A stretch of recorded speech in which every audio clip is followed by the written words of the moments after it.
So welcome to the first of this little series, Astro Chats with different astrophotographers, Astro Podcast, whatever you want to call it. It's a good wee series just chatting to the local, the community of astrophotographers online around Scotland, even abroad. So this first episode is with Jeroen. Hopefully I'm not butchering that name, but yeah, he's a Dutch astrophotographer. I've been following him for a while. He does astro vlogs on YouTube, and I'll pop all his socials and stuff in description, stuff like that, so you can check him out.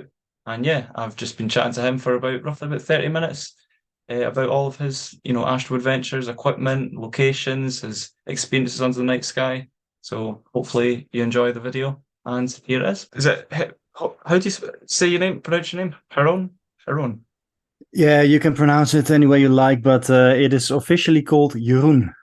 Jeroen. Jeroen. Yeah, pretty good. Yeah. Great to speak to you, Jeroen. Obviously, you're from the Netherlands, which I've seen, when I look at light pollution maps, online, it looks pretty heavily light polluted. So how do you manage to get out under the dark skies? Do you have to travel a lot? Yeah, good question. Yeah, because you saw that correctly. I think the Netherlands is about one of the most light polluted countries in the world, perhaps. Yeah, it's so mad. Yeah, we actually don't go really out into very dark skies, but we do have some Bortle 4-ish kind of skies, which is pretty dark for me. Where I can travel to in about half an hour's drive, 1 hour drive. So. Yeah, and if we stack a lot, using trackers and stretching data, we can eventually get some Milky Way shots. Yeah, no, your shots are good. Like I watch, like you do Thanks, astro man. vlogs as well, which is really cool. I like seeing people do proper good astro vlogs. Same and here. You're definitely you're really good at it. Yeah, you've got good adventures. And you've got some. Thank you. You've got some good landscapes. You always seem to find some sort of cool turbine or castle or something. Yeah. It's all scouting, right? I mean, the Netherlands. I have done also a couple of years of landscape photography, so that means I know some spots. And landscape photography often means that you're in a pretty dark spot, also because you're in the middle of nature. So I know some dead trees or some nice little landscapes in the Netherlands. And if we are out of foregrounds in the Netherlands, we just look a bit further into Germany, into France. For some cool foregrounds and specifically for some darker skies. Definitely.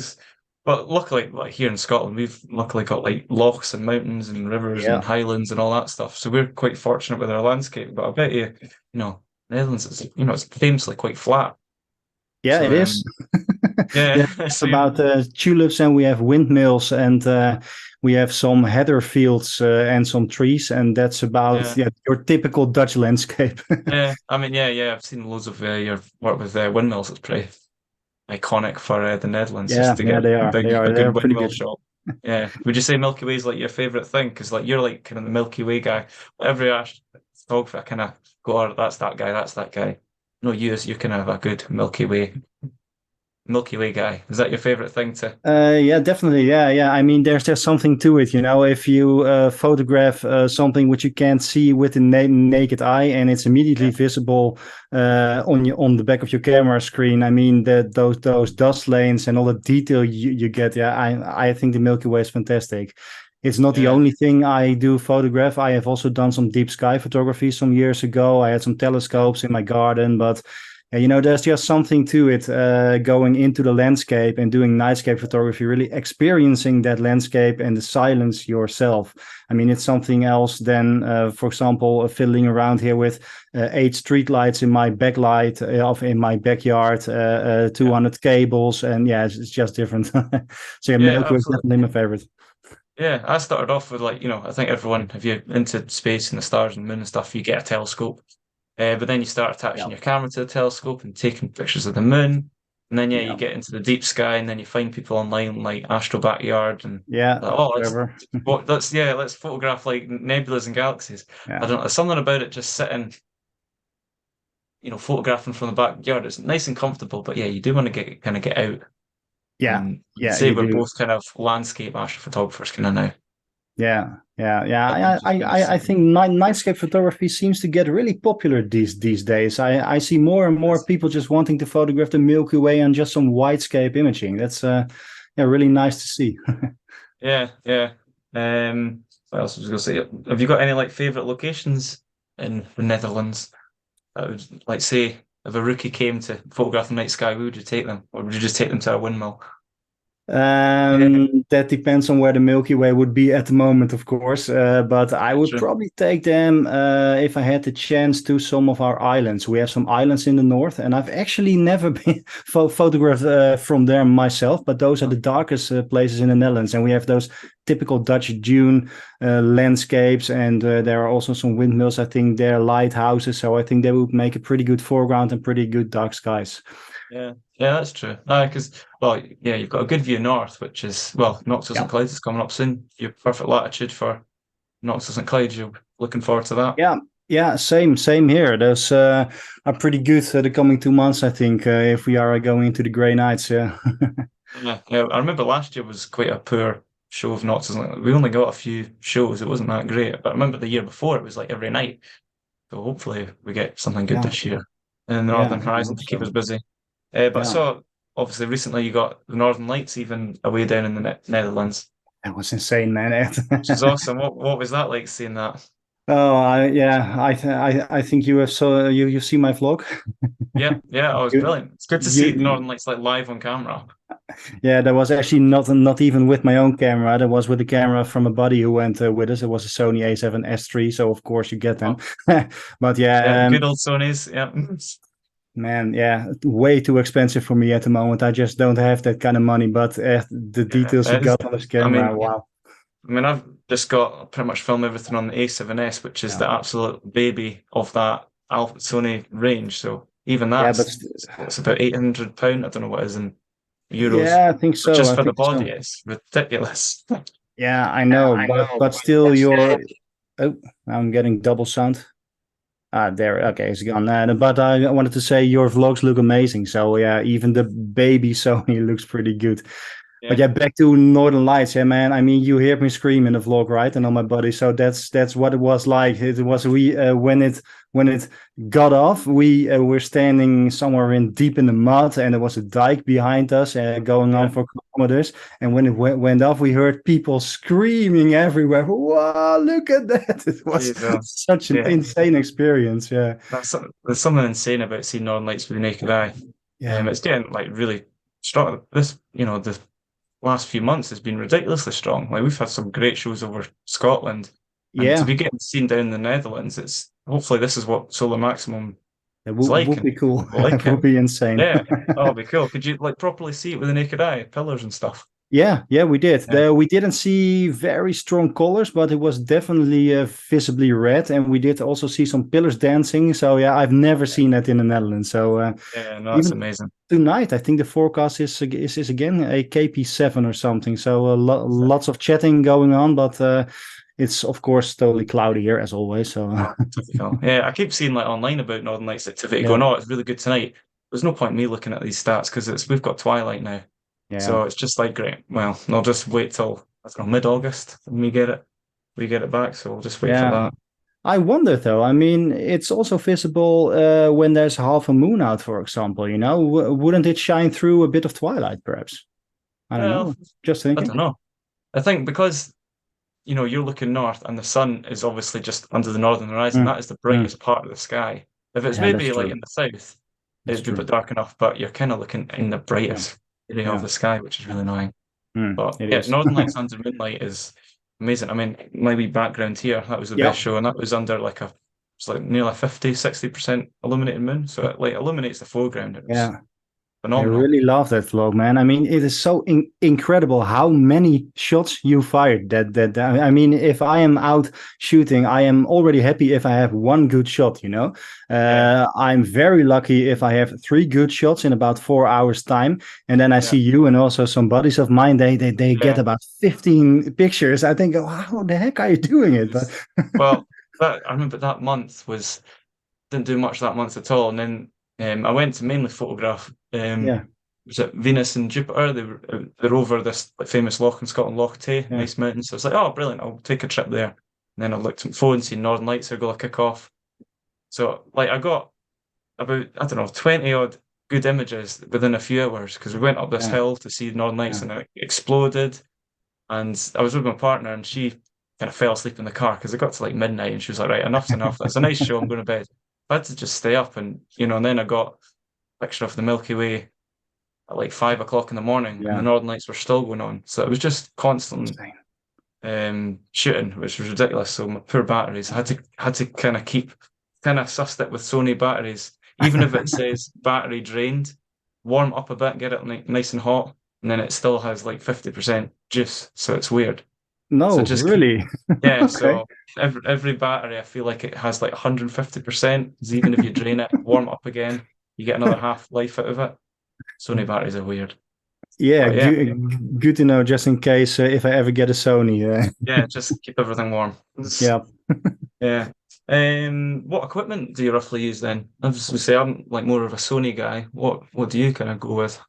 Yeah, I am using a Canon 6D now at the moment. So an old school Canon 6D. It is Astro Yeah. modified, and I mainly use one lens on it. I have the Sigma Art 1424 f2.8, but I normally shoot it at around f4 because I'm 95% of the time I am using a star tracker anyway. So Yep.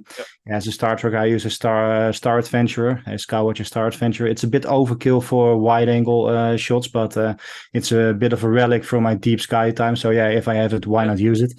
And Yeah. No, it's amazing the detail you get. I could never. I mean, I kind of. I'll care to admit, I struggle in like Scotland sometimes dark skies to get really good detail. I've just not got the knack for it. But you get some. You can see all these gas clouds and different colors and stuff. Obviously, it's probably your Astro modified as well. Is that definitely worth it? yeah, it really shows, but it isn't that much of a difference as I thought before. I mean, of course, you see some more H alpha clouds. Yeah. But I think that's about the case for about every Dutch photographer. I mean, we have to stretch and post process Yeah. our data to the max, so we get really good at it. Yeah. So if you see our raw shots, you hardly see any Milky Way. So I think it's Uh, mainly the post processing part there, well, and of course that. gathering a lot of data. I mean, for a sky shot, I normally use about 30 minutes of data, and then I'll stack it, and then I'll stretch it, get some detail Yeah. out. So yeah. Do you do all the like the dark frames, bias frames, flat frames, No, and stuff like that? No, just no, I think that's a bit overkill for wide angle. Of course, your shots get a bit better, but yeah, for just Milky Way nightscapes, I think you can spend your time much better just yeah. getting the light while it lasts, That's and very, before very the true. clouds come rolling in, which is often the Yeah, case. yeah. No, very true. Well, that's definitely you're really good at getting good detail. What editing softwares do you use? I mean, I just kind of Thanks, use man. Lightroom and Photoshop. Yeah, same here. Same here. Is it? I have some small plugins, but those mainly get out some small details. But 90% of the time it is just Lightroom. I'll stack it in Sequator. Yeah, Um, or you can also do it in Starry Landscape Stacker if you use Mac, of course. And then I'll yeah, just use Photoshop and I'll do some finishing touches sometimes with some plugins for Photoshop. But that's about the yeah. last couple of percent of the image. Yeah, that's definitely kind of experience. You go out and you just play about with so many settings for that image, and then you just slowly over time you just Yeah. get the best of every world, and then you finally get a really good picture, right? Yeah, it is. It's really, I mean, I really enjoy also the post-processing part of the images. Sometimes Yeah, I finish an image in half an hour or 1 hour, but sometimes it costs me a whole afternoon to process one image, and I come back tomorrow and I want to do it all yeah, over again because, man, but I really love that process also. So yeah, yeah. it really comes to When you said life in that, the post-processing.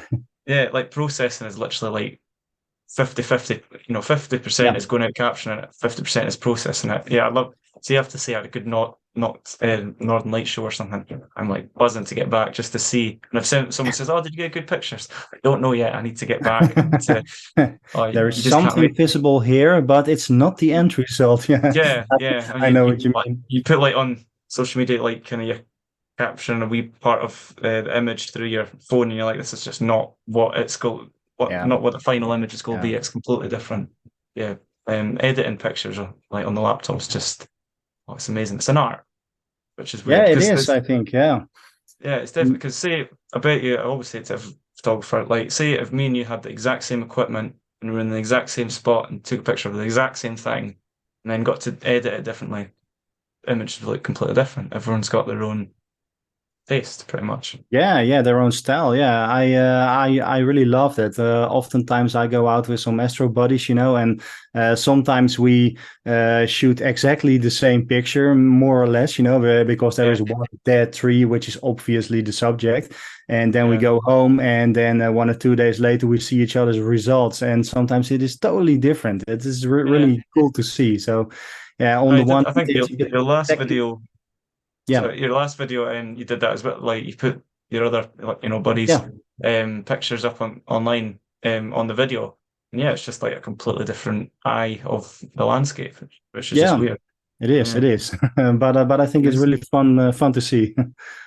Yeah. Do you also do? I think I've seen on your Instagram and stuff. You do like workshops, or you take people out. Yeah, I try to. Yeah. We do offer workshops, so they're on outdoorshooters.nl. Uh-huh. But it's really difficult to plan those workshops. I've done two now, and basically Yeah. they were a one-on-one workshop, which was not the planning, but but it's a bit difficult for people to clear their agenda on a random time somewhere on a Tuesday at 4 o'clock in the morning. Yeah. 10 hours before, because I cannot plan the weather, so that's a bit Yeah. difficult. But It's when everything's comes together, we have a list and we mail those people, and they can come if they want. Yeah, Yeah. I'm glad you pretty much you said everything that I was thinking as well, because I've done a couple of workshops. yeah, And I would love to do more. And I keep getting, because I do like chats to photography clubs yeah, as well. And they say, oh, do you do on the field workshops? And I'm like, I try my best, but to try and get to, if you want to photograph the Milky Way, you have to make sure there's no moon. You yeah, have to make sure you're kind of free, everyone's free at the same time. Cloud cover's not an issue. yeah, And the Milky Way is in the right area, and you have to be in the right site, right place at the right time. yeah. It's just, getting clear skies along Tricky. with a new moon and stuff. It's something impossible. So Yeah, I it is. It is. constantly emailing people, sorry, we have to cancel this because this. And Yeah. it is quite. I don't know if it is really viably possible actually now. It's quite I am hard. beginning to wonder the same thing, but we keep trying. I mean, and if they go through, it is really fun, because most of the time people see the Milky Way for the first time. They hear about the stars for the first time, and it's so Yeah, good to just bring over your enthusiasm to someone new. And I think it's really yeah, cool to see their enthusiasm, yeah, which really gives something back. yeah. And I It's don't really think nice. people who want to get into this sort of genre of photography is great, but I don't think they realize it's very spur of the moment thing. Someone says, "Oh, I'm free next week. We'll go out and photograph," and I'm like, I have no idea. I only know if I'm going out, a few hours before the night because I don't know what the cloud's doing. Or if Yeah. I'm not Northern Lights come out, they're like, "Oh, give us a message when the Northern Lights are out." I don't know until like 2 hours before. I have no idea. Yeah. It's very On the hard one to. hand, I think astrophotography in astrophotography planning is really important. I mean, as you said, you need to know when the moon's out, what the weather's doing. You have to really analyze the things. You have to know the place Yeah, where you can find a composition, because try looking for a good composition in the dark, nearly impossible sometimes. yeah, But on the other hand, sometimes even 10 minutes before, the weather is doing something else entirely, and you have to be totally flexible just to drive somewhere else and change your whole planning. And I yeah. think that's pretty hard, because I'm a business analyst as a profession. So I Uh-huh. like analyzing and planning things. So Right, you'll be very astrophotography, precise. Yeah, yeah, but sometimes you just can't, you have to be flexible and do something else entirely, as yeah, opposed to what you think you were going to do 10 minutes before. yeah, But that's 100%. also the Yeah, fun. yeah. Normally, a shot you're going for won't plan out, so you try and shoot someone else, and it's very hit or miss. Yep. Yep. What was I going to say? I like just talking about weather. I mean, you've just been to Norway as well, and you know Yeah. how hard sometimes chasing clear skies and understanding different climates of Yeah. clouds a nightmare. I remember when I went to Tromso when it was in November, I looked in the forecast and it was cloudy all week. I'm like, damn it, I've picked the wrong week. But somehow we got like 4 clear skies because they've got like a different climate. If you go different sides of the mountain, you Yeah. get different. Oh my God! And I saw you had to, chase a good bit of clear skies in Norway as well. Yeah. Yeah, it was pretty Which is, difficult because we didn't know the microclimates or something there, of course. So yeah, basically, what we did, we just looked to the basic weather forecast, the same as I did in the Netherlands. And if there was even a slight chance, we would just look outside every 10 minutes or something. And then if there was just a bit of clear sky, we would just drive, drive until there was clear sky. Hopefully we get some good foregrounds, which we already scouted also before, and then just hope for the best. Yeah, that's pretty much it. You just have to just hope. Yeah. I think that's the thing with what was I going to say there? Just had an idea there. Can't remember what I was going to say there. I totally forgot what I was going to say. But yeah, No worries. it's completely just. The hunt is about half the fun, with aurora chasing. It's 50% about the hunt. Yeah, people don't. The amount of, not even for aurora hunting, but say if you go out and take pictures of the Milky Way, you've probably had a lot of adventures that you've got no image. It's just cloud over. I've driven like halfway across Scotland for cloud, and I'm like, right. And then no one ever sees that because you don't put most of the people have no idea. No, so you don't see the fails pretty much. No. But you always see the good stuff, which is pretty cool. What else was I going to say? Yeah, what's any plans for the future for you? What's on your next on your list? Next on my list, actually this weekend, it looks like clear outside gave some green blocks. So we still have about 1.5 hours of dark sky. So hopefully some Milky Way. I'm doing the final steps on my new vlog, which will be a pretty cool vlog from Bortle 2. So that was the first for me. That's echt blew my mind. Yeah. Hopefully we also get to drive a bit south to get some dark night the coming 2 months, 1 or 2 times. So yeah, we'll see how that goes. Yeah, no, that'd be pretty cool. I think next for me, I kind of want to venture a wee bit more up to the north of Scotland. Yeah. Which is, different landscapes. The West Coast seems to be really good. But so is that for Astro mainly the coming months, or just some landscape, or just your big plans for the coming year or something? Yeah, well, I kind of want to climb more hills. Yeah. Okay, but, cool. Climbing a hill during the middle of the night seems a bit, and if you don't know the hill and the mountains and stuff, it's a bit dangerous, isn't it? Yeah, I think so. Yeah. But we'll see. We don't have hills in the Netherlands, so I was going to say, at least you don't have the problem of climbing hills and stuff. Yeah. Jeez, what sort of websites do you use to plan your weather? Is it just normal kind of Met Office thing? Well, do you have Met Office?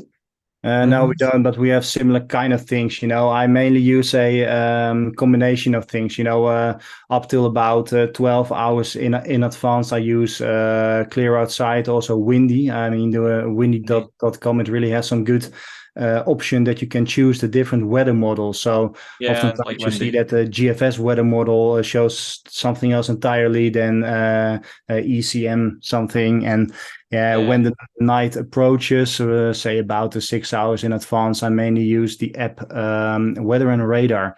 It really has a good live radar. So then you go switch to nowcasting, see what the clouds have done the last few hours and the coming hours. And then, we'll just work with that.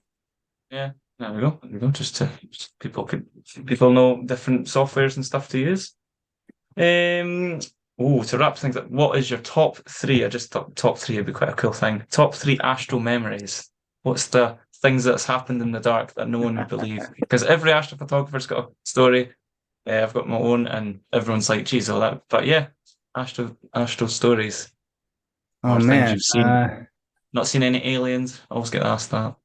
I did, but I didn't show on my sensor, Oh, nice. Yeah, that's it. Difficult question. I have so many. But it's sometimes nice that it's always special. I'm sure that Aurora night was, that's a good bucket list that thing. Was definitely special. Definitely, because I had been trying to photograph the Aurora in the Netherlands for some years now, and then when it finally comes together, it is really great. Also, the first time I went to Bortle 3 Skies, I think it was. That was last year, together with a buddy Martijn. We went to France, and that was about the first time I really saw those dust lanes in the Milky Way, the Dark Horse, etc., with my naked eye. That was, it was just a couple of hours of whoa, totally insane. It's great. See, when you do like time lapse, or I'm sure, but obviously you have the experience when you're tracking. It's taking a minute exposure. Yeah. You can just kind of sit back and just look, Yeah. I which really is think that is probably the best time of the best bit. astrophotography. Yeah, I mean, what we 100%. mainly do is we look for foregrounds, and then afterwards we shoot all our sky shots on one location if we make a Milky Way trip. So, yeah, you Yeah, can I think noticed of that. Yeah. what you want, but yeah, I know it's a bit controversial sometimes, but yeah, Yeah. that shooting sky, sometimes you are just 2 hours shooting only sky with your tracker, and you have so much time to just look around, and it's Just look around. the Yeah. best. It's really the best. But I only That's have two amazing. now. Hey, hey. I think mainly, it's sometimes it's just more about the adventure. I mean, sometimes the bit of 100%. creepy things, I think I also really enjoy. On the one hand, it's really creepy. For example, Yeah. when Do we you were get at any the like? castle. You've not got any terrifying animals in the Netherlands, have you, to be scared Not of? really terrifying, but we do have wild boar. All right. And Okay. I have That's been odd. face to face with one, big unit, so to speak, on my own once, and that Yeah. was a bit freaky. If you are in the middle of the night, and there's a big Yeah. beast in front of you who is just looking your way from, what the heck are you doing? But Yeah. I'm It's just quite. It's a photographing. different experience in dark. I got charged Yeah. by a big like stag, a big deer, big antlers and stuff. It Oh was just wow. run towards me. I had to like put my light towards it, and it darted off. Oh my goodness, it gets you going. And then like you Yeah. see eyes of like deer and well, to be honest, any animal. You're going through a forest and your headlight captures even like a wee rabbit. It just looks like devil eyes. Oh, Bizarre. it's horrible. Yeah, I think you noticed that in your last vlog, right? Yeah, yeah, that Yeah. was it Yeah. was like going around a Khmer where it was. I mean, it's an amazing landscape, but it's very scary at night. Yeah. There's loads of animals just going about and making noises, and I don't know when their mating season is, but oh, it's here screeching and oh, terrifying. Yeah, so it's Um, freaky on the one hand, but on the other hand, it really adds to the adventure sometimes, I Well, think. that's it. Yeah. It does add to adventures. I mean, I remember I've had farmer like point a shotgun at me because I was Really? apparently, yeah, I was going up this farm road. I think it was Okay. public property, and he just came. I could just see him in the distance, kind of traveling towards me, and he was holding something. I'm like, I don't know if that's a gun or not. But apparently there was a lot of break-ins, in the Okay. past few days. So I get his point of Yeah. view. I was like, geez, oh, he like came up to me with a shotgun. I'm like, oh, very scary. Yeah, I can Temp imagine. yeah, temperatures in Netherlands. Do you get any bad temperatures? I mean, we get pretty severe frost up here. I don't know what it's I like with think you. you have a pretty mild climate. I mean, during winter time, the worst we get is somewhere around -8 degrees Celsius or something, but it doesn't get really much colder than that most of the time. Yeah. And I think, well, everyone can deal with the cold, but I think the most challenging one is we're kind of getting to that season when it's like warm and humid and dewy. I hate that. Everything's Yeah, wet. same here. Give me I my abs minus 15 over plus 25. I mean, I can deal a lot better with cold weather than with really hot weather. I don't know why, but Yeah, I always think, right, not and clouds, great for photography, Hmm. but it means I'm gonna be soaking in Yeah. humid and all the tripods soaking and the cameras are wet and ugh. Yeah, I can remember. I think almost 1 year ago, I shot my first vlog, and it had been about 38 degrees or something the whole day. So I was like sweating all over, constantly worrying. Oh man, people, what are they going to think of me? Just showing my face and not my wet t-shirt. That's Yeah. really crazy.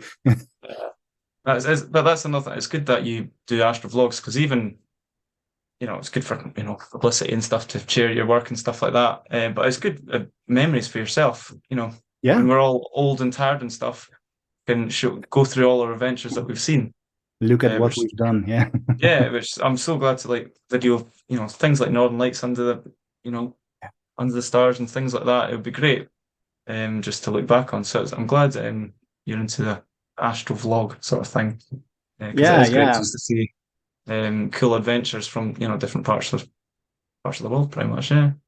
Yeah, it is really good. That is actually also the reason I started my vlog, even because I really enjoyed vlogs of the likes, like of course Alan Wallace. I really quickly found your vlog series, and my favorite thing to do at night, if it's cloudy, is really just to sit on the couch, grab a good beer, and watch those adventures from other astrophotographers. But there are just not enough to fill every evening. So I thought, There's not. why don't I Yeah, try myself? I mean, I was really nervous being on camera, etc. Still nervous about being on camera sometimes, but I mean, why not make it yourself? And what you said also, the least you get is a really nice souvenir. You know, I mean, yeah, if you go it's out a lot, you have those great adventures under the night sky. And if you, yeah, I absolutely. really like watching my own adventures now because they're just so good memories. Yeah, yeah, 100%. I've watched like my Norway and Iceland Yeah, adventures over and over again because it was, yeah, great. but at the end of the day, it's our holiday as well, so it's great to Yeah, capture it on camera and stuff like that. But as you said, yeah, there's not enough yeah. astrophotographers out there, and you'd think with current technology and stuff, it's getting more affordable for people. I know it's still pretty Yeah, it is, pricey. but it also takes a lot of time. I mean, I don't know the Yeah, average time you have to spend to finish a vlog. I mean, the whole yeah. planning part, the filming part. I mean, it gets you super busy in the Well, night it because you is don't have to worry about being in a pitch dark place, photographing stuff, which is not easy, but also filming it and filming then stuff is a nightmare. editing it. Yeah. It's, oh, Yeah, well, that's what I changed my format to that monthly thing because I yeah, used to go great out, idea. right, okay, I need to make a 10-15 minute video. But now I'm just like, right, every time I go out, just, Yeah, throughout the month, just make like a 2-3 minute video. End of the month, stitch them all together, and it's yeah, fine. it's It really does smart work a and it wee bit. works. It works. Yeah, I don't know, the way YouTube is, people just kind of cram a lot of stuff into a short video rather than Yeah, do like huge, big, long things. yeah, So I think it's easier for editing wise because, yeah, you can yeah. spend like a day or two just editing a video and it's a bit boring after a bit. Yeah, it is. I mean, it's cool to see it come together, but sometimes, the vlog I'm editing now, I think I already have 6, 7 hours editing in it. I mean, come Oh on, yeah, and then there comes out a 12, 13 minutes video, which yeah, is cool, yeah. of course, but yeah, you really A lot need of to work goes into invest that. the time. Yeah, no, definitely. Well, thank you very much. I'll obviously pop all your, Instagram and YouTube Cool. stuff, Nice. in whatever description stuff, probably. It's weird saying that's like a YouTuber, but yeah, I'll pop all your stuff in on the video, and yeah, it was great to hear from you. Yeah, nice speaking to you also. I mean, it's all my pleasure, my honor, because when you asked me, I thought, wow, is Andrew really asking me, So yeah, No, I thanks. admire Great your work. chatting. I really admire your work. It's great to see other people's different sort of work, Ah, which is really thanks. good. So, and your vlogs are, yeah, amazing. I always watch them. Always like Uh, them. I've got same notifications same on. to you. Got notifications on. So I'm like, oh, cool. I've got something to watch when I go home. Same here, man. Thanks. But yeah, Cool to hear. perfect. Thank you.